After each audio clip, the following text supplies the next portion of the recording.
Welcome to Jeeva's cooking. இந்த வீட்டில் என்ன பார்க்க போகிறோம்னா கேரட்டில் வந்து பால் கொழுக்கட்டை செய்ய போகிறேன். இதுக்கு வந்து நமக்கு எதெல்லாம் தேவைன்னா, நான் வந்து 4 கேரட் எடுத்திருக்கேன். இது வந்து 1 கப் அளவுக்கு நான் ரவை எடுத்திருக்கேன். ஒரு 3/4 கப் அளவுக்கு சுகர், 2 கப் அளவுக்கு பால் எடுத்திருக்கேன். இப்போ வந்து இதை எப்படி என்ன பண்ணலாம் அப்படின்னா, ஃபஸ்ட்டு வந்து இந்த கேரட்டை குட்டி குட்டியாக வெட்டி மிக்சியில் நல்லா அரைச்சிடலாம். பாருங்க, நல்லா அரைச்சி எடுத்தாச்சு. இப்போ இதில் வந்து என்ன செய்யலாம்னு பார்க்கலாம். ஒரு பேன் எடுத்துகிட்டு கொஞ்சமாக நெய் சேர்த்துட்டு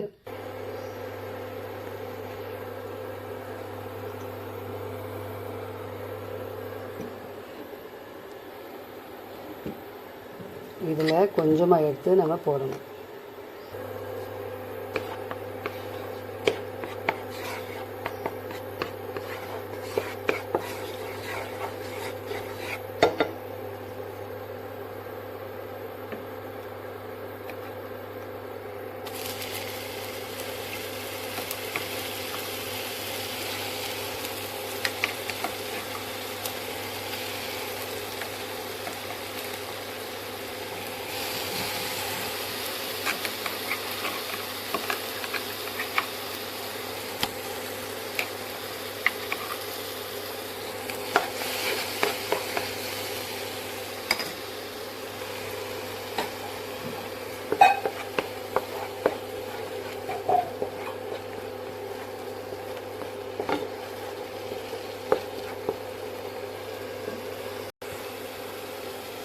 இந்த டைமில் நம்ம அந்த ஒரு கப் பாலை வந்து இதில் நம்ம ஊற்றிடுவோம்.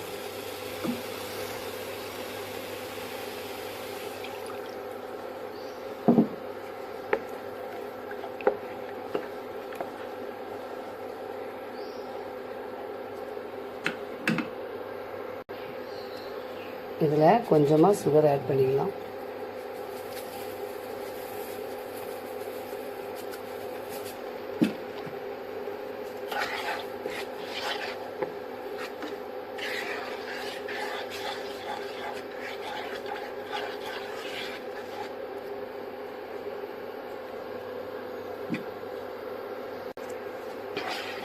நல்லா கொதிச்சோன்னே நம்ம என்ன பண்ணிடணும், நம்ம எடுத்து வச்சுருக்க ரவையை வந்து இதில் கொட்டிடணும். கொட்டி நல்லா கிண்டி வைக்கணும்.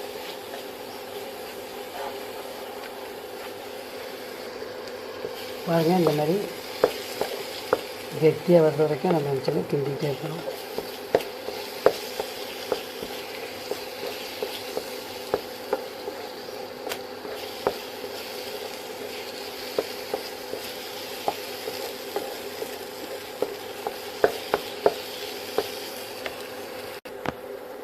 பாருங்கள், இந்த மாதிரி கெட்டியானோடனே நம்ம என்ன பண்ணால் அடுப்பை ஆஃப் பண்ணிடணும். அடுப்பை ஆஃப் பண்ணிவிட்டு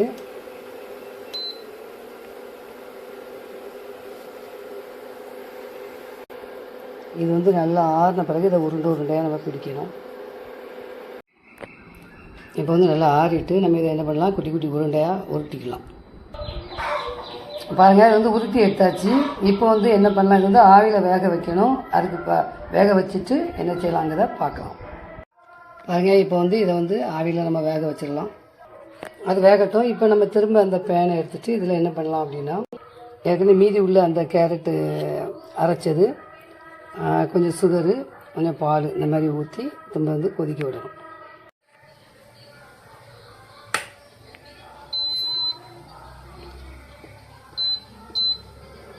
இப்போ தான் அடுப்பு ஆஃப் பண்ணிட்டு அந்த கொஞ்சமாக இருந்த கேரட் அந்த அரைச்சதை எடுத்துகிட்டு இது கூட அந்த மிக்சியை வந்து அப்படி கழுவி அந்த தண்ணியை உள்ளே ஊற்றிக்கலாம்.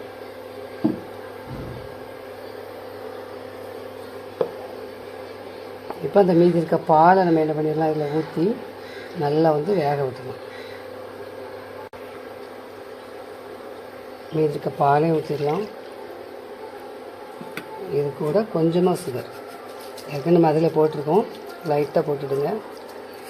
உங்களுக்கு தேவைன்னா சின்ன குழந்தைங்களுக்குன்னா நீங்கள் நல்லா போட்டுடுங்க. நான் வந்து கொஞ்சம் குறையாக தான் போட்டிருக்கேன். இதில் வந்து ஒரு சின்ன துண்டு சுக்கு, 2 ஏலக்காய், இது வந்து கொஞ்சம் இடித்து அந்த பாலுக்குள்ளே போட்டுடலாம். பாருங்கள், அந்த சுக்கு ஏலக்காய் போட்டாச்சு. இந்த வாசத்துக்கு நல்லா கொதிக்கும்போது நம்ம வேக வச்ச உருண்டைகளை நம்ம என்ன பண்ணோம், இதில் போட்டுறணும். நல்லா கொதித்து வரட்டும். பாருங்கள், இந்த உருண்டைகள் வந்து நல்லா வெந்துட்டு ஏற்கனவே நம்ம வந்து நெய்யில் வதக்கி தான் போட்டிருக்கோம். இப்போ எடுத்து வந்து நம்ம அந்த கேரட் பாலில் போட்டுடலாம். பாருங்கள், இந்த டைமில் நம்ம அந்த உருண்டைகளை இது உள்ளே போட்டுக்கலாம். போட்டு நல்லா கொதிக்கட்டும்.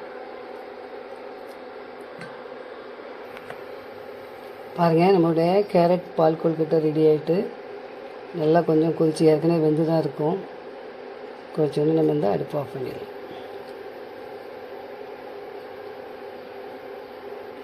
இதை அப்படியே எடுத்து சின்ன குழந்தைகளுக்கு கொடுத்தீங்கன்னா ரொம்ப நல்லது. நீங்கள் வந்து சின்ன குழந்தைகளுக்கு கொடுக்கும்போது கொஞ்சம் இனிப்பு அதிகமாக சேர்த்துடுங்க. அப்படி தான் ரொம்ப நல்லாயிருக்கும். பெரியவங்களுக்கு வந்து இனிப்பு வந்து கம்மியாக இருந்தால் போதும்.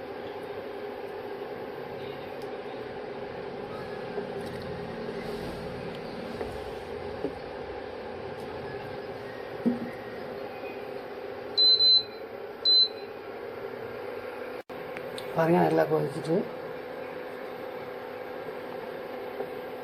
அடி கிண்டி விடுங்க. இந்த உருண்டைகளை வந்து நீங்கள் இன்னும் கொஞ்சம் குட்டி குட்டியாக உருட்டினா கூட நல்லா தான் இருக்கும்.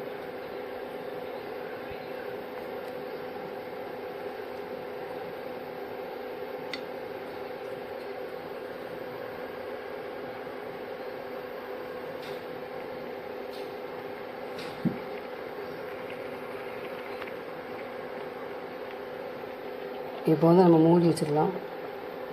மூடி வச்சுட்டு அப்படியே அடுப்பை ஆஃப் பண்ணிடலாம். அவ்வளோதான். பாருங்கள், பால் கொழுக்கட்டை ரெடி ஆகிட்டு இதில் செஞ்சு பாருங்கள். எப்படி இருக்குன்னு கமெண்ட்ஸில் சொல்லுங்கள். தேங்க்ஸ் ஃபார் வாட்சிங்.